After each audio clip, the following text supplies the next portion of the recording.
Shalom Bapak Ibu Saudara sekalian, apa kabar?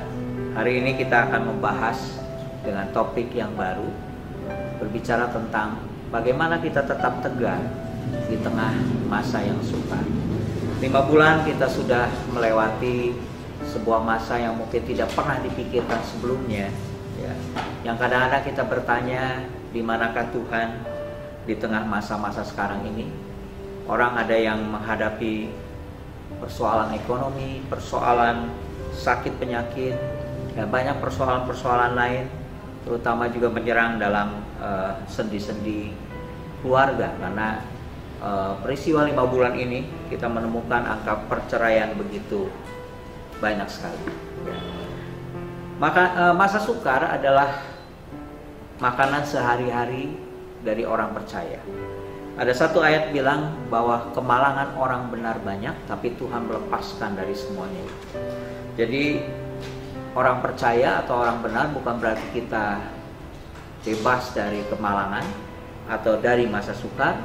Tetap itu diizinkan datang untuk membentuk kita. Dan yang pasti tidak ada hal yang apapun yang bisa memisahkan kita dari kasih Kristus. Saya ingin membaca bersama-sama, yuk kita baca bersama-sama. Dalam Ibrani pasal yang ke-12 ayat yang ke-25 sampai dengan Ibrani 13 ayat yang pertama.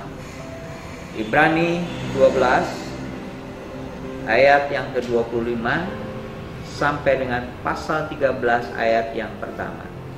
Jagalah supaya kamu jangan menolak Dia yang berfirman, sebab jikalau mereka yang menolak Dia yang menyampaikan firman Allah di bumi tidak luput, apalagi kita jika kita berpaling dari Dia yang berbicara dari surga. Waktu itu suaranya menggoncangkan bumi.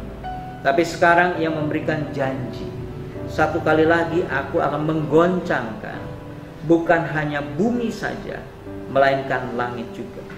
Ungkapan satu kali lagi menunjukkan kepada perubahan pada apa yang dapat digoncangkan, karena ia dijadikan supaya tinggal tetap apa yang tidak tergoncangkan.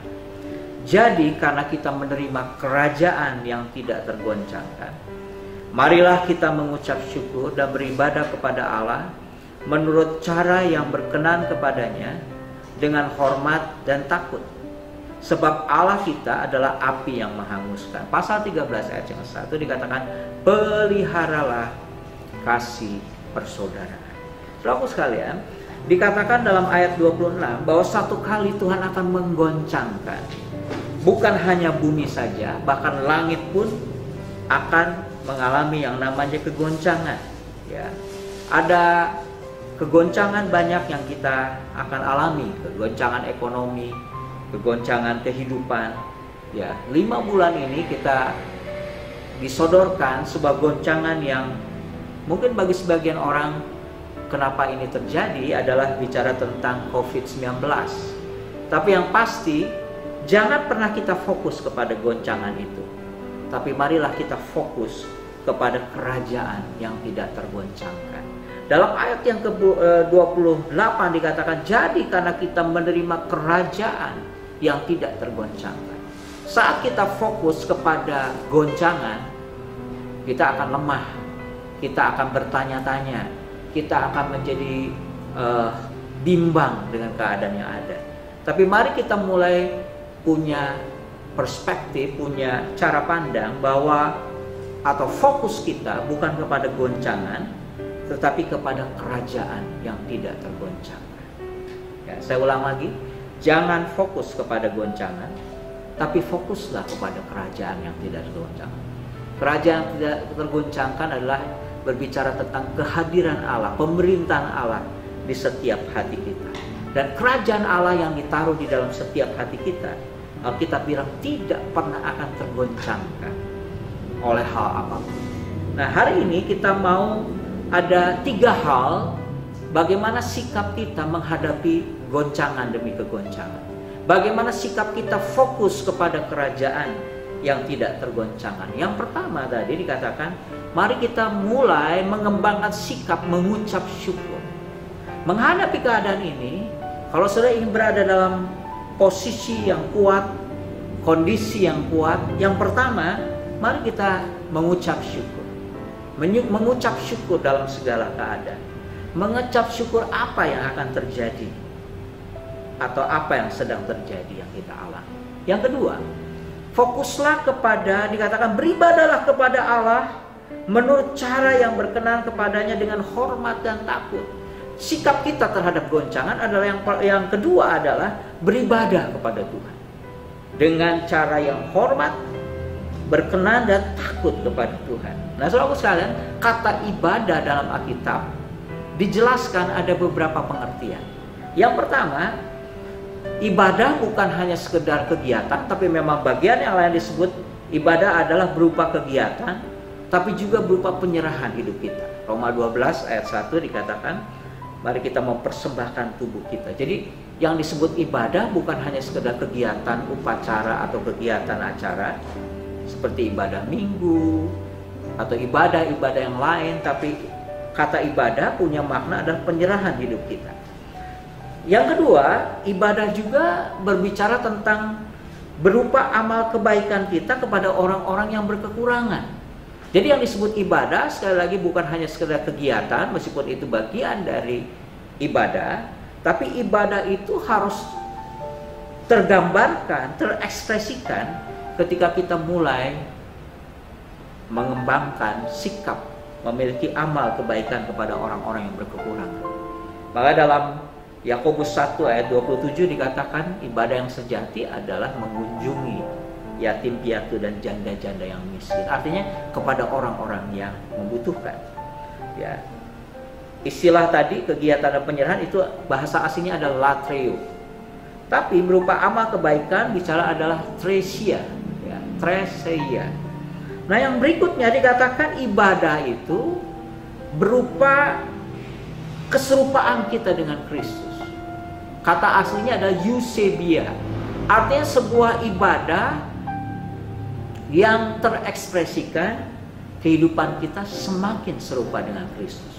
Saudaraku sekalian, atau ibadah juga bisa bicara tentang saling menguatkan, saling mendorong dalam kasih. Ya. Nah, dari kesemuahan konsep tentang ibadah ini, ternyata yang paling banyak disebutkan adalah ibadah dalam konteks keserupaan dengan Kristus. Mari kita baca beberapa ayat ya. Dalam 1 Timotius 4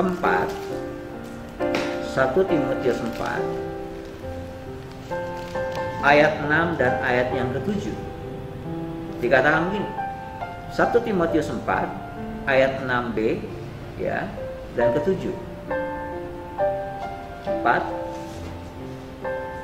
ayat 7b maksudnya dan 8. Latihlah dirimu beribadah. Nah, kata ibadah di sini adalah eusebeia.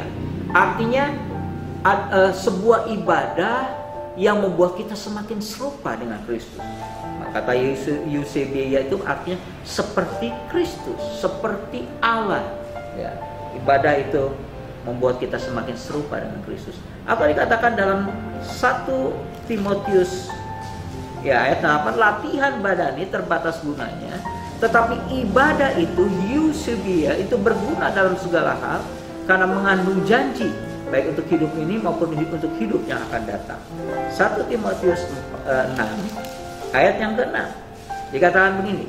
Memang ibadah itu, kata ibadah di sini memakai kata yang sama, eusebia, artinya seperti Allah, seperti Kristus.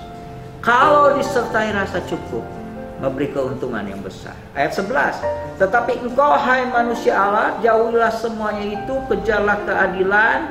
Yang kedua adalah ibadah, memakai kata yang sama, keserupaan dengan Kristus. Jadi selalu saya, kalau Alkitab berkata beribadahlah kepada Allah dengan cara yang berkenan kepadanya dengan hormat dan takut, bukan bicara kegiatan tapi bicara penyerahan hidup, bicara fokus kita menolong orang-orang yang berkekurangan, dan terutama fokus kita semakin serupa dengan Kristus. Dalam pasal 13 ayat 1 tadi, yang pertama mengucap syukur, yang kedua beribadah kepada Allah ya, menurut cara yang berkenan kepadanya dan dengan hormat dan takut. Dalam Ibrani 13 ayat 1 ya, kita akan membahas bagian yang ketiga. Dikatakan peliharalah kasih bersaudara. Yang pertama tadi mengucap syukur, yang kedua beribadah dengan hormat dan takut, dan yang ketiga adalah bagaimana peliharalah kasih bersaudara. Di tengah kondisi seperti ini, mari kita mulai memperhatikan orang lain. Bagaimana kita mulai mempraktekkan kasih, ya, supaya kasih itu bisa dirasakan oleh orang-orang lain. Kepedulian kita terhadap orang lain, apa yang kita bisa berikan kepada orang lain, berikan. Apa yang kita mampu berikan kepada orang yang kita mampu berikan. Apakah waktu, apakah itu bicara juga materi atau keuangan, dan bicara juga waktu-waktu kita atau hal-hal yang lain. Jadi hari ini bagaimana kita menyikapi situasi yang masa sukar ini? Yang pertama, mengucap syukurlah kepada Tuhan. Inilah kesempatan untuk kita menyikapinya dengan bersyukur. Yang kedua, beribadahlah kepada Allah. Jadi bukan hanya kegiatan, bukan penyerahan hidup saja, juga bukan bicara tentang amal kebaikan kepada orang-orang yang membutuhkan, tapi kita mengizinkan supaya karakter Kristus, keserupaan dengan Kristus semakin muncul dalam kehidupan kita. Itu kata ibadah. Dan yang terakhir, bagaimana kita memelihara kasih persaudaraan terhadap orang lain. Tuhan memberkati, mari kita berdoa. Bapa di surga, terima kasih untuk hari ini. Biar kami menjadi umat yang tetap tegar di tengah masa sukar. Biar kami menjadi orang yang fokus bukan kepada goncangan, tapi kami hanya fokus kepada kerajaan yang tidak tergoncangkan, yang Tuhan taruh di setiap hati kami. Adalah bicara kehadiran. Nah, kami hari ini belajar Tuhan. Biar kami menjadi umat yang bersyukur, beribadah dengan hormat, takut dengan cara yang berkenan. Biar kami bukan hanya mengejar kepada kegiatan, bukan hanya sekedar penyerahan hidup kami atau menolong orang lain yang berkekurangan, tapi kami mengizinkan Roh Kudus untuk membuat kami semakin serupa dengan Allah, serupa dengan Kristus. Dan kami juga mulai terus mempraktekkan kasih persaudaraan dengan satu dengan yang lainnya. Terima kasih Bapa di surga. Dalam nama Tuhan Yesus, haleluya, amin. Tuhan memberkati.